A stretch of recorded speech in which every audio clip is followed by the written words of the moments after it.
Hai semuanya, balik lagi bareng gue Giopran. Hari ini gue lagi pengen ngobrol serius nih, sekaligus santai bareng lu semua.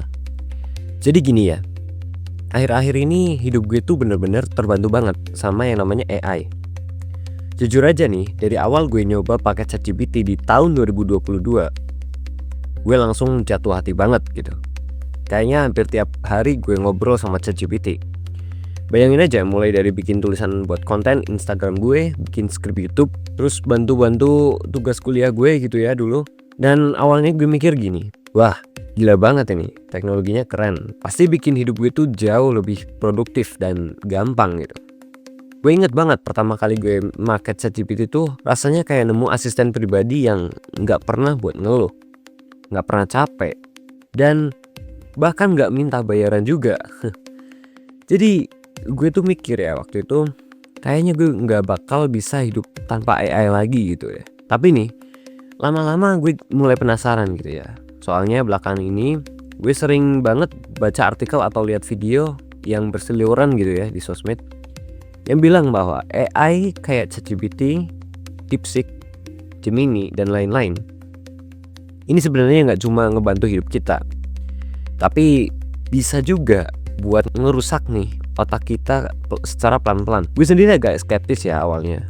Gue mikir itu semua cuma ya entah clickbait atau gosip aja biar rame gitu, karena emang manfaatin buat traffic ya.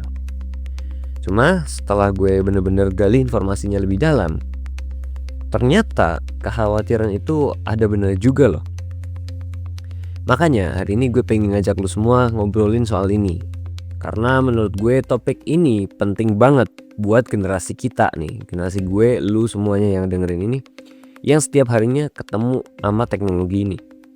Jadi pertanyaan gue simpel aja, emangnya bener ya AI kayak ChatGPT tuh bisa bikin otak kita makin males, bikin kita kehilangan kreativitas, atau bahkan bikin kita jadi orang yang gak bisa buat mikir kritis lagi?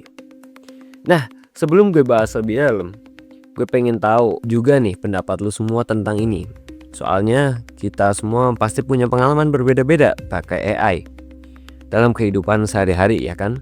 Ada yang buat kerja kayak gue sebagai copywriter dalam bidang IT seperti coding atau yang lainnya. Dan ya, ini yang pengen gue bahas hari ini dan di video kali ini. Jujur aja belakangan ini gue lihat banyak banget ya berita tentang guru-guru dan dosen yang mulai ngeluh sama kebiasaan mahasiswa pakai ChatGPT.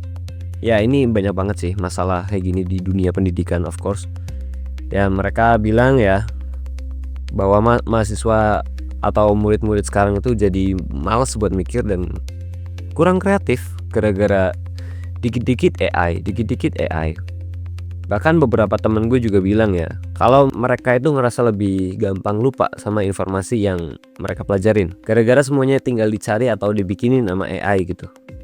Terus nih, ada juga temen gue yang jadi gak pede lagi buat nyusun kalimat sendiri karena takut tulisannya itu gak sebagus tulisan AI dan gak serapih tulisan dari AI juga. Belum lagi masalah ketergantungan yang parah gitu, dimana orang-orang jadi bingung banget pas gak ada akses ke AI. Kayak apa ya, kayak hilang arah aja gitu rasanya. Gue juga mulai mikir nih, jangan-jangan kebiasaan ini malah bikin kita atau gue sendiri bahkan susah buat konsentrasi lama-lama. Soalnya udah terbiasa banget dapetin semuanya instan.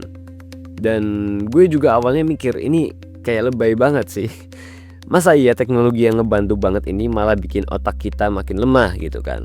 Tapi ya setelah lihat berbagai masalah ini, jujur gue mulai agak khawatir juga gitu. Setelah gue dalamin lebih jauh lagi, ternyata kekhawatiran ini gak asal ngomong aja. Belum lama ini gue sempat nemu beberapa hasil penelitian yang bikin gue lumayan deg-degan dan mikir panjang banget gitu. Jadi ada sekelompok peneliti yang penasaran banget sama dampak penggunaan AI ke cara kerja otak manusia. Mereka ngandelin dengan mengadakan eksperimen langsung buat menguji seberapa serius efek AI ini ke kemampuan berpikir kita. Dalam eksperimen itu para peneliti ngajak sekitar 54 mahasiswa buat ikut ambil bagiannya. Tugas mereka simple sebenarnya. Setiap mahasiswa itu dibikinin atau diminta buat nulis beberapa esai pendek dalam kondisi yang berbeda-beda. Mahasiswa-mahasiswa ini dibagi ke dalam 3 kelompok utama. Kelompok pertama nih, ini bisa dibilang paling kasihan lah. Karena mereka harus bikin esai bener-bener pakai otak sendiri, tanpa boleh nyontek kemana-mana. Bahkan buat sekedar ngecek Google pun nggak boleh. Bener-bener murni hasil mikir sendiri. Pokoknya nggak ada bantuan dari luar sama sekali. Kelompok kedua, agak lebih mending lah ya. Mereka masih dikasih izin buat pakai internet, tapi terbatas saja, cuma buat googling atau nyari referensi aja. Pokoknya mereka boleh browsing info sebanyak-banyaknya buat bahan tulisan, tapi tetap nggak boleh pakai AI atau ChatGPT buat ngerangkum atau menyusun tulisannya gitu. Nah, kelompok terakhir nih, kelompok ketiga yang menurut gue itu paling enak gitu. Mereka dikasih kebebasan penuh buat pakai ChatGPT sebanyak-banyaknya. Dalam bikin esai mereka, boleh minta bantuan ke AI dari awal sampai selesai, boleh gitu. Pokoknya mereka cuma perlu mikirin pertanyaan esainya doang, terus tinggal santai sambil ngandelin AI buat ngelarin tulisannya. Setelah gue baca lebih jauh nih buat eksperimen ini ya, gue mikir juga, kira-kira gue bakal masuk kelompok yang mana nih kalau ikut eksperimen kayak gini. Dan yang paling bikin gue penasaran sebenarnya adalah hasilnya sih. Kira-kira gimana hasil tulisan mereka? Apakah yang pakai ChatGPT itu emang jauh lebih bagus atau justru ada dampak negatifnya? Nah, itu yang bikin gue penasaran buat ngegali lebih dalam lagi nih. Nah, yang bikin gue takjub sekaligus agak parno sebenarnya, yaitu cara para peneliti ini buat nguji otak para peserta, guys. Jadi para mahasiswa ini dipakein EEG headset. Itu loh kayak alat dengan kabel-kabel kecil yang ditempel di kepala gitu buat ngerekam gelombang otaknya. Jadi selama mereka lagi sibuk nulis esai, aktivitas otak mereka itu direkam terus gitu. Para peneliti ini pengen tahu gimana koneksi antar bagian otak mereka pas lagi mikir. Hasil eksperimen ini menurut gue juga bener-bener mind blowing. Ternyata nih, mahasiswa yang pakai ChatGPT buat nulis esai punya masalah serius banget buat ingat lagi tulisan mereka sendiri. Gue kaget banget pas tahu hal ini gitu ya. Karena kalau dipikir-pikir tulisan mereka kayak nggak melekat sama pikiran mereka sendiri. Beda banget sama mahasiswa yang cuma pakai Google atau murni pakai otak sendiri gitu. Mereka jauh lebih gampang ingat tentang isi tulisan yang mereka buat. Ini bikin gue bertanya-tanya lagi nih. Jangan-jangan selama ini kita nggak sadar lagi pelan-pelan menyerahkan semua kemampuan kita buat berpikir itu kita kasih ke mesin. Selain itu, ada satu hal lagi dari penelitian ini yang bikin gue makin ngerasa gelisah sama diri gue sendiri tentunya. Soalnya gue termasuk orang yang sering banget ngandelin AI. Jadi ternyata peserta yang pakai AI itu jawabannya mirip-mirip semua. Gak ada kreatif-kreatifnya sama sekali. Bayangin deh, pertanyaan esainya simpel banget. Kayak menurut lu kebahagiaan lu itu apa? Tapi gara-gara pakai ChatGPT jawaban mereka tuh hampir sama persis gitu. Kayak kehilangan esensinya gitu. Gue ngerasa ini penting banget buat jadi perhatian ya. Karena jujur aja gue pribadi juga suka banget pakai AI buat bikin konten gue kelihatan dalam tanda kutip nih sempurna. Terus yang lebih serem lagi, pas hasil rekaman aktivitas otaknya itu dianalisis, ternyata mahasiswa yang nggak pakai AI punya konektivitas otak yang lebih tinggi. Artinya, bagian otak mereka yang bertugas buat perhatian, memori, creativity, dan brainstorming tuh aktif banget dibandingkan mereka yang pakai ChatGPT. Oh my god. Ya menurut gue ini alarm banget ya, dan ini sangat serius buat kita semua gitu. Terutama buat generasi muda kayak kita yang sehari-hari udah terbiasa banget pakai AI. Mengandalkan sesuatu yang lebih praktis dengan AI dan lain-lain gitu.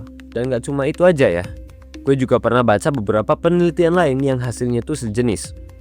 Misalnya ada studi yang bilang kalau pakai AI emang bikin kita kelihatan lebih produktif, tapi malah ngurangin motivasi dan kepuasan kerja kita sendiri. Dan jujur gue tuh ngerasa relate banget ya sama hal ini, karena gue sering banget ngerasain kalau pakai AI itu cepet banget kelarnya.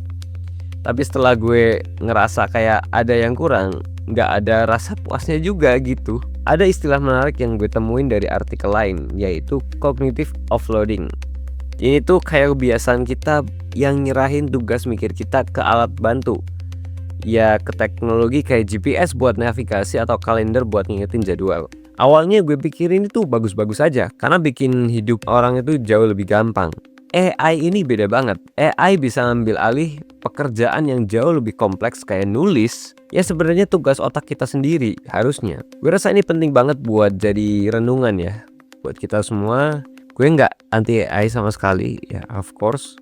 Justru gue suka banget sama teknologi ini. Tapi ya gue percaya ada garis tipis antara AI yang ngebantu kita sama AI yang malah perlahan ngambil alih fungsi otak kita.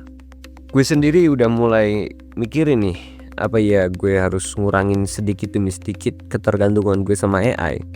Terutama buat hal-hal yang butuh kreativitas tinggi dan proses berpikir secara mendalam gitu.